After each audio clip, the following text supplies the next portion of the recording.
ఇప్పుడు గవర్నర్ గారి ప్రసంగానికి ధన్యవాదాలు తెలిపే తీర్మానంపై జరిగిన చర్చకు గౌరవనీయులు పెద్దలు డిప్యూటీ సీఎం గారు పవన్ కళ్యాణ్ గారు మాట్లాడారు. గౌరవ సభాపతి గారికి నా హృదయపూర్వక నమస్కారం. ఎంతో హుందాగా ఈ గౌరవ చట్టసభను నడుపుతున్న మీ విధి విధానాలకి, అలాగే చట్టసభలో సమయపాలనను పాటిస్తూ సభ్యులందరూ ఎంతో హుందాగా, ఎంతో గౌరవప్రదంగా ప్రజా సమస్యల్ని, వాటి పరిష్కార మార్గాలను వెతకాలని మా అందరికీ మీ అపారమైన అనుభవంతో దిశానిర్దేశకత్వం చేస్తున్న మీకు, జనసేన పార్టీ తరపు నుంచి, మా ఎన్డీఏ కూటమి తరపు నుంచి నా హృదయపూర్వక నమస్కారం, కృతజ్ఞత. సాంకేతికంగా ఇది 3వ బడ్జెట్ సమావేశం అయినప్పటికీ పూర్తి స్థాయి బడ్జెట్ సమావేశంగా ఇది 2వది.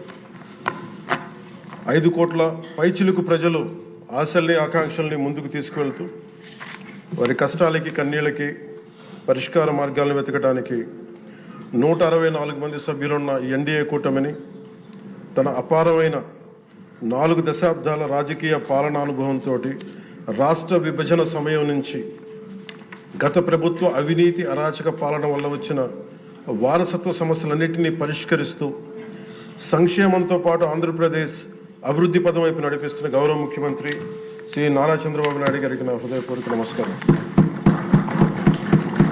మంత్రివర్గ సహచరులకి, తోటి శాసనసభ్యులకి నమస్కరిస్తాను. ఇంకో 3 నెలల్లో 2 సంవత్సరాల పాలనని పూర్తి చేసుకోబోతున్న ఎన్డీఏ ప్రభుత్వం చాలా కాల పరీక్షలను తట్టుకొని, ఒక అరాచక పాలన ఎదుర్కొని ఎన్నికల సమరంలో విజేతగా నిలబడింది. మనల్ని గెలిపించి ఈ నేలకి సేవ చేసిన భాగ్యం కలిగించినందుకు 5 కోట్ల రాష్ట్ర ప్రజలకు కృతజ్ఞత చేతులెత్తి నమస్కరిస్తున్నాను. రాష్ట్ర ప్రజలకి అండగా నిలబడుతున్న టీడీపీ, బీజేపీ, జనసేన పార్టీల నాయకులకి, కార్యకర్తలకు కూడా నేను నమస్కరిస్తున్నాను. నీలో సాహసం ఉంటే దేశం అంధకారంలో ఉంటుందా అని కవి శేషేంద్ర గారు రాసిన వాక్యానికి నిలువెత్తు ప్రతిరూపం భారతదేశ గౌరవ ప్రధానమంత్రి శ్రీ నరేంద్ర మోదీ గారు. వారు అందిస్తున్న సహకారానికి ఎన్డీఏ కూటమి తరఫున, ఆంధ్రప్రదేశ్ రాష్ట్ర ప్రజల తరఫున నా హృదయపూర్వక ధన్యవాదాలు తెలియజేస్తున్నాను. ఆంధ్రప్రదేశ్ రాష్ట్ర ప్రథమ పౌరులు, రాజ్యాంగ సంరక్షకులు, రాజ్యాధినేత justice, former supreme court justice S Abdul Nazeer గారు చేసిన బడ్జెట్ ప్రసంగం చాలా ప్రేరణ ఇచ్చింది. ఆంధ్ర రాష్ట్ర భవిష్యత్తుకు బలమైన పునాదులు వేస్తుంది. వికసిత్ భారత్లో భాగంగా వికసిత్ ఆంధ్రప్రదేశ్ లక్ష్యంగా సాగింది. గౌరవ రాజ్యపాలకులు శ్రీ అబ్దుల్ నజీర్ గారు బడ్జెట్ ప్రసంగం వింటున్నంతసేపు ఆద్యంతం భారతరత్న శ్రీ అటల్ బిహారీ వాజ్పేయి గారు మాటలే నా మనసులో మెదిలినాయి. వారు అన్న మాటలు, Bharat needs a government that cares, Bharat needs a government that will reach out to the last person the last. ఆ స్ఫూర్తితోనే గౌరవ ముఖ్యమంత్రి శ్రీ నారా చంద్రబాబు నాయుడు గారి నేతృత్వంలో నడుస్తున్న ఎన్డీఏ కూటమి ప్రభుత్వం దివ్యాంగులకి ఇచ్చే పెన్షన్లు 3,000 నుంచి 6,000కి చేశారు. మంచం నుంచి లేవలేని దివ్యాంగులకి 6,000 నుంచి 15,000 అందిస్తున్నారు. సామాజిక పెన్షన్లు 3,000 నుంచి 4,000కి పెంచారు. రాష్ట్ర వ్యాప్తంగా 63.25 లక్షల మందికి ఈ పెన్షన్ల ద్వారా 2,738 కోట్ల రూపాయలు అందజేస్తున్నారు. ప్రతి విద్యార్థికి 15,000 రూపాయల చొప్పున 67 లక్షల విద్యార్థులకు సంబంధించి 42 లక్షల తల్లుల ఖాతాల్లోకి నేరుగా 10,000 కోట్లు జమ చేశారు. మెగా డిఎస్సి ద్వారా 16,000 ఉపాధ్యాయ పోస్టులు భర్తీ చేయటం, మెగా పేరెంట్స్ టీచర్స్ మీటింగ్స్ పెట్టడం, విద్యార్థుల మధ్యాహ్న భోజన పథకానికి అపరాన్నపూర్ణ మహాతల్లి డొక్కా సీతమ్మ గారి పేరు పెట్టేందుకు గౌరవ మంత్రివర్యులు శ్రీ నారా లోకేష్ గారికి నా అభినందనలు, ధన్యవాదాలు తెలియజేస్తాను. మనకి అన్నం పెట్టే రైతాంగం కష్టాలు, కౌలు రైతుల కన్నీటి కథలు, అప్పులు, మరణాలు విన్నప్పుడల్లా ఆధునిక మహాభారతంలోని పంక్తులు జ్ఞప్తికి వస్తాయి. పొలాల కోరిక ఏమిటి? పంటలు పండించి మనిషి ఆకలి తీర్చాలనే కదా అని దున్నే రైతు అనుకుంటా ఉంటే, అందరి ఆకలి తీర్చడం కోసం దుక్కి దున్నే నా ఆకలి ఎలా తీర్చుకోవాలో నాకు తెలియడం లేదు. నా బతుకొక సున్నా కానీ నడుస్తున్నా.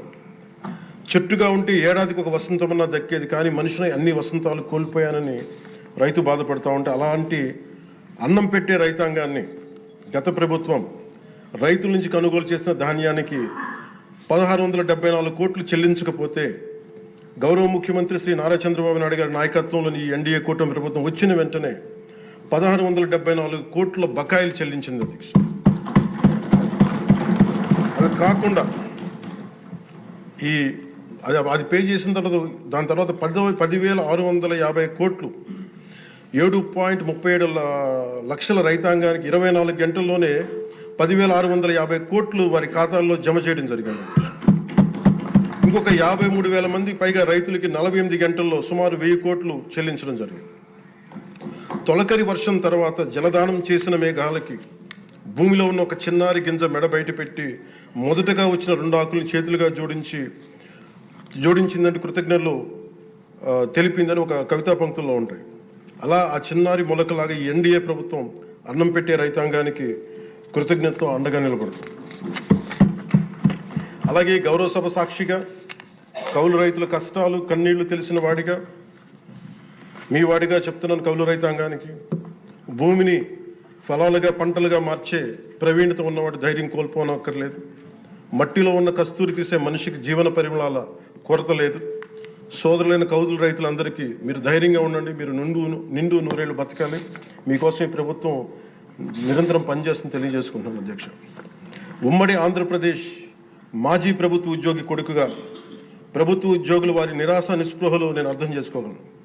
వారి ప్రతిభకి అనుభవానికి సమర్థతకి గుర్తింపు రానప్పుడు ఏమనుకుంటాను కవితా పంక్తులు తెలియజేస్తున్న అధ్యక్ష. ఈ దేశం నా ప్రతిభకు ఒక సమాధి, ఎంత దూరం నడిచినా ఎప్పుడు దూరం అంతే. అందుకే పంచాయతీరాజ్ శాఖ బాధ్యతలు తీసుకోగానే రూరల్ వాటర్ సప్లై బాధ్యతలు తీసుకోగానే 10,000 మందికి పైగా ఏకకాలంలో ఈ ఎన్డీఏ ప్రభుత్వం నారా చంద్రబాబు నాయుడు గారి నాయకత్వంలో ప్రమోషన్ ఇచ్చాం అధ్యక్ష. అది కూడా ఎలాంటి సిఫార్సులు లేకుండా 77 మందికి తొలిసారి జిల్లా పరిషత్ సీఈఓలుగా ప్రమోషన్లు ఇచ్చాం. సంస్కరణలో భాగంగా 77 డీడీఓ కార్యాలయాలు ప్రారంభించాం. దీనికి అండగా నిలబడ్డ గౌరవ ముఖ్యమంత్రి గారికి నా హృదయపూర్వక ధన్యవాదాలు తెలియజేస్తున్నాను. ఒక దేశాభివృద్ధికి ఆయువు పట్టు రహదారులు లేని చోట అభివృద్ధి శూన్యం. అభివృద్ధికి మూలమైనది రహదారులతో పాటు విద్యుత్తు, తాగునీరు, విద్య, వైద్యం, డ్రైన్స్ అండ్ శానిటేషన్. దాదాపు 2 ఏళ్ల పాలనలో ప్రపంచ కప్ గెలిచిన visually challenged women cricket team captain Deepika మొదలుకొని మొన్న పోలీస్ జాబ్స్కి లెటర్స్ ఇస్తున్నప్పుడు ఉద్యోగంలో వచ్చిన యువ కానిస్టేబుల్ కానీ, ఉదయగిరి నియోజకవర్గంలో స్కూల్ పిల్లలు కానీ, ఇలా ఎందరో ఒకటే అడిగారు అధ్యక్ష. మాకు కనీసం నడవడానికి, మా స్కూల్కి వెళ్ళడానికి, మా ఊర్లు వెళ్ళడానికి, మాకు రిలేటెడ్ ఊర్లు వెళ్ళడానికి రోడ్లు వేయండి అని నిండు గర్భిణీలు కూడా ప్రాణాలు అరచేతులు పట్టుకుని కొండలు గుట్టలు దాటుకునే పరిస్థితుల్లో జాతీయ ఉపాధి హామీ పథకం కింద PM జన్మన్ రాష్ట్ర ప్రభుత్వ నిధులతోటి అడవి తల్లి బాట పేరిట 625 గిరిజన గ్రామాలను అనుసంధానిస్తూ 1,005 కోట్లతోటి 1,069 కిలోమీటర్ల రహదారుల నిర్మాణం చేపట్టాం. దాంట్లో దాదాపు సగం పైగా రోడ్ల నిర్మాణం పూర్తి చేశాం. కొన్ని రోడ్లు గంటల వ్యవధిలో కూడా మంజూరు చేశాం అధ్యక్ష.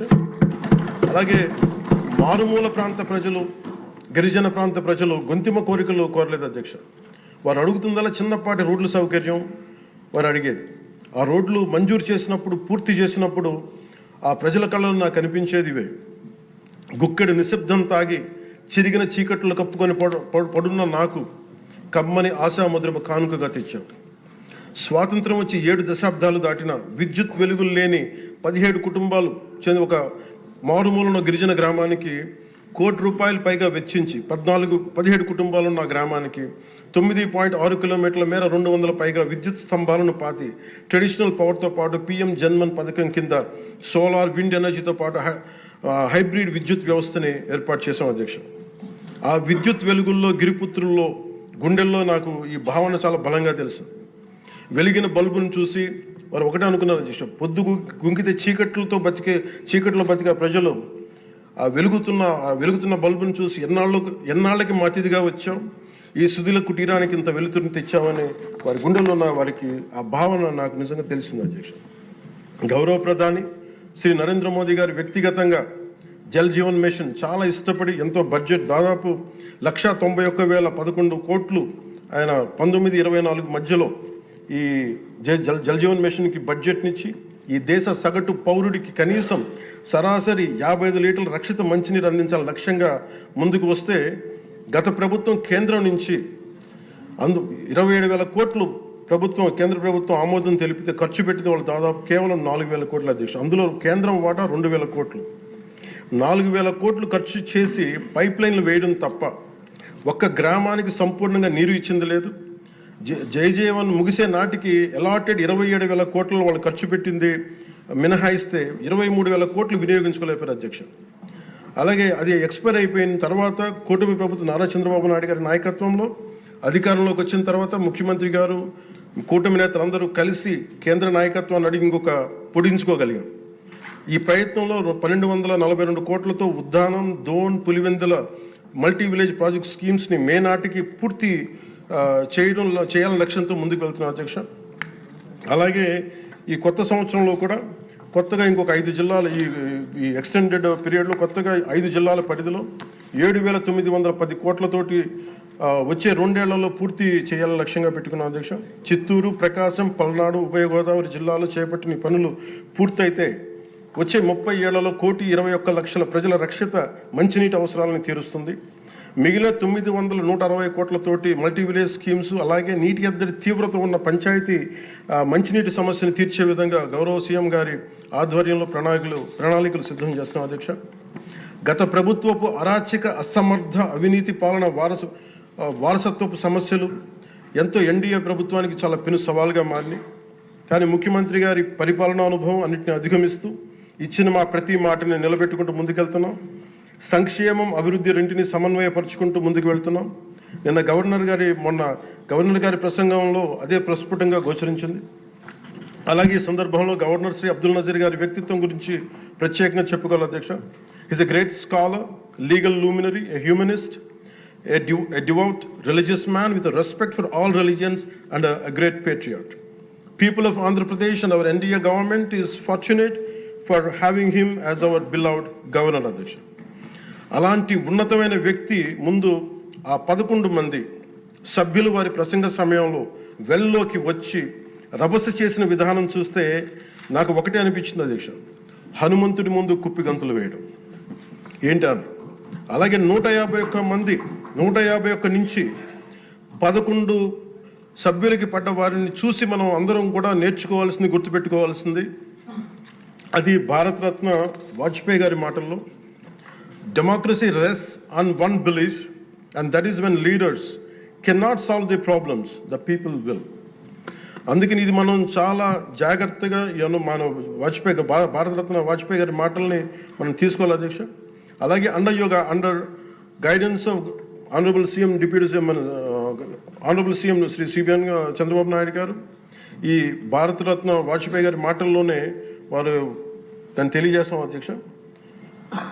The challenges we are facing ahead, మనకున్న ఛాలెంజెస్ కానీ ఉన్న సమస్యలన్నింటినీ భవిష్యత్ వికసిత్ ఆంధ్రప్రదేశ్ దిశగా ఎలా వెళ్ళాలి అని అనుకుంటే అది వాజ్పేయి గారి మాటలను చెప్తాను అధ్యక్ష. It's no problem we cannot tackle, no challenge we cannot face, no opportunity we cannot seize. జై హింద్ అండ్ జై భారత్.